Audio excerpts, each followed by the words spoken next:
કે આજે કદાચ માતાજીની કૃપા તમારી પર વરસી છે તો નાના મોટા સમાજમાં એવા પરોપકારની સેવાની ભાવના રાખી અને નાના મોટા કાર્યક્રમો કરે છે. પણ આગળ જતા વધારે તો મારે કહેવું નહીં, પણ આ માતાજીની ભક્તિ કરીએ છીએ એટલે મને થોડી ઘણી તો દ્રષ્ટિ છે કે આગળ શું થવાનું છે દેખાય.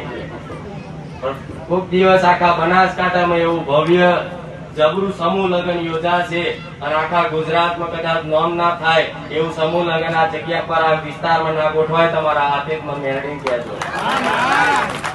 અને આવા સપના જોયા છે, આવી બધી બેઠા બેઠા એકબીજાની ચર્ચાઓ કરો છો, આમ કરીશું, આમ કરીશું, તેમ કરીશું.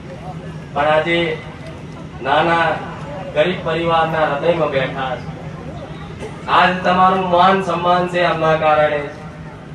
કદાચ આમનું માન સન્માન જ્યાં ના જળવાતું હોય ને ત્યાં પગ ના મૂકતા આવું મેરડી બોલું. આજે આ ગરીબોનું માન સન્માન તમે જાળવો છો. આ ગરીબ આગળ બેઠા છે, ઉભા છે.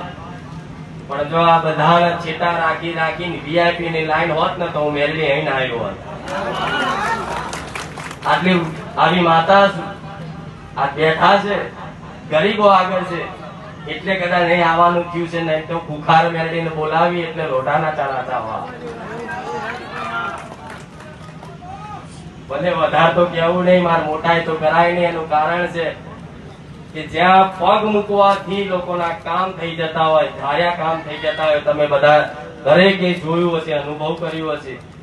પણ જે ધામમાં કદાચ પગ મૂકવાથી, એની બાજુ નમન કરવાથી, એના નમસ્કાર કરવાથી, એના રામ રામ કહેવાથી જો કદાચ ભલ ભલા 20-20 વર્ષના દુઃખ, જન્મો જન્મના કદાચ દુઃખ હોય છતાંય તે કદાચ